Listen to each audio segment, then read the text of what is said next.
My name is Cory Payne, and the course today that we're going to be discussing is financial readiness. Unfortunately, when an 18-year-old takes off, goes on active duty, they may not have a firm grasp on checking accounts, checkbooks, being able to ensure that they don't bounce checks or that they withdraw cash and wind up with penalty fees for overdraft charges. So what we're going to do is actually talk about how to utilize your checkbook, how to reconcile your checkbook register with the statement that you receive from the bank every month. And then after we talk about checkbook procedures, we're going to go over a basic savings plan that's actually going to assist you in preparing for life after the military. Now, from this basic savings plan, you will be able to expand it into individual retirement accounts because it's going to get you used to looking at things that will assist you in preparing for that time when all you want to do is fish. And that should be one of the main goals that you have, being able to retire comfortably and doing what you want to do later on in life. Now, everybody knows what a checkbook is. A checkbook generally consists of a supply of pre-printed banking checks, a registry for recording payments and deposits, deposit slips for incoming checks and currency, and just a protective sleeve. You can actually have it designed any way you want it to. You can have the U.S. Army for your check background, or the U.S. Marine Corps, or the United States Navy, or even Garfield. It doesn't matter. Now, the checks themselves must contain some standard information. The information is as follows: account number, the name of the banking institution, the routing number, which the account number and routing number you need to have to ensure that you have your military pay direct deposited into your account. And it also has the customer's contact information. In other words, your name, your home address, and your phone number if you wish. Checks come in boxes that are sequential, so please don't go with your first booklet of checks and then all of a sudden you put the checks inside of a locker or inside of a box at your house, and you reach in 2 months later to get a brand new booklet and you get the last book. Now you're out of number sequence. It could actually cause a few problems, but again, please keep your sequential numbers going 1, 2, 3, 4, 5 and not 1, 10, 20, 30. Now, the checkbook register is what you will utilize to ensure that all deductions and deposits are accounted for within your checking account. A lot of people will say now that, hey, I have online banking and it's done automatically for me. That's fine and good, but there has been occasions where the bank is wrong. Even the online automated subtraction and addition can be wrong. It's better to have your written record of everything that is done for your banking account. So if you look at the example of the checkbook register, you will see there's a listing across the top for check number, date, description, payment amount, taxes if applicable, the deposit amount, and your balance. Now at the very top underneath balance, you will have your initial investment in the bank or a carryover from another checkbook register. Now you will list your check number, the date that you wrote it, the entity in which you wrote the check to, which in this case, the electric company, the amount, $110.25, and then you will subtract from the new balance and record your balance in the space provided. The next one you see is a deposit. It is your direct deposit for your military pay. You will put the date it was received, in the deposit column the amount of your payment, and then you will adjust the new balance to reflect the addition between what was remaining in the account and what you have just received. Now, where a lot of people fail is not listing ATM or bank card transactions. You go to Walmart, you buy toilet paper, toothbrush, and toothpaste.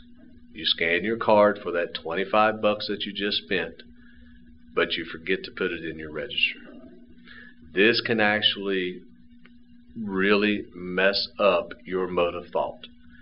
If you do not put it in your register, you could wind up going into overdraft. So please, I cannot stress enough, ensure that any withdrawal from the ATM machine or a payment with your card is also listed in the checkbook register. And then you'll see another check made to a vehicle payment, and then the new balance is also annotated on the sheet. Now, what I highly recommend is that you also have an automated withdrawal that sends money directly to a savings account. And as you can see in this example, there's a savings account transfer for $150 and the new balance that is left over. Now, reconciling your checkbook register. The steps are: number 1, in your checkbook, make a check mark in the appropriate box for each check returned or noted on the statement. In addition, also mark all ATM or other electronic transactions and all deposits. This way you will be able to identify all transactions recorded by the bank or financial institution handling your account. Never trust a bank or any other entity, whether it be those or a federal credit union, to always give you the correct information concerning your account. They may not have yet received a check that you have listed in your register, so that is why you're going to check off everything that they say they have received and have marked against or to your account. Number 2, record in your check register any transactions listed on your bank statement that were not recorded in the register. This may include ATM or debit transactions, banks, fees, etc. Step 3, the back of your bank statement will usually have a checking reconciliation form. Use this form to reconcile your checking account. This form may vary, but usually includes the following steps. Write the ending balance shown on your bank account. Add the total amount of deposits made that were after the ending date of the bank statement, and therefore do not appear on the statement. The reconciliation form usually has a place where you can list and total these deposits. Subtract the total of any checks still outstanding. The reconciliation form should have a place where you can list and total all outstanding checks. The amount should then equal the amount listed in your check register or checkbook. If not, you will need to check each of your transactions and also possibly need to check your math. In summary, bank account statement ending balance, positive deposits outstanding, negative checks outstanding equals ending balance in your checkbook register. Every time you record a check, you should be sure to record the transaction in your check register, or for any deduction that you have. That way you will always be sure of your account balance. Record in your check register anytime you make a transaction, including using the ATM.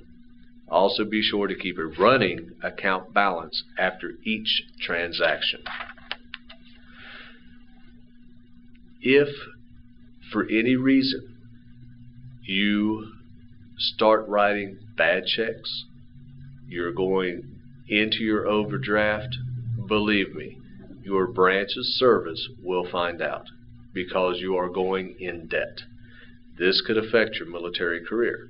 It could affect qualifications for secret to top secret clearances, and if that's necessary for you to do your job, then you might have placed against you what's called a bar to reenlistment for financial problems.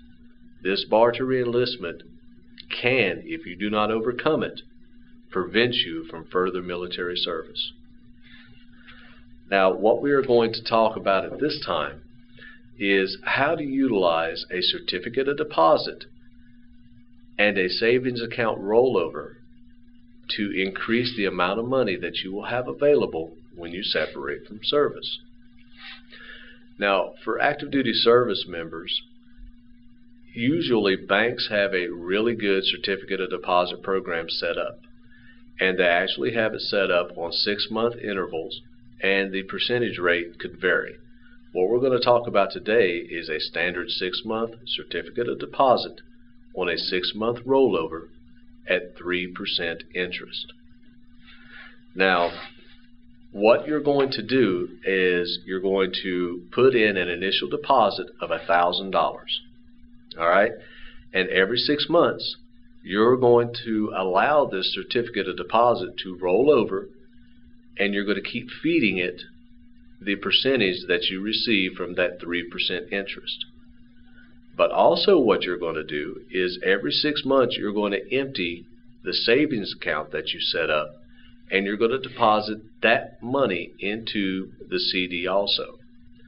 So you're going to set up a savings account where you have $200 allotted from your paycheck that goes directly to a savings account.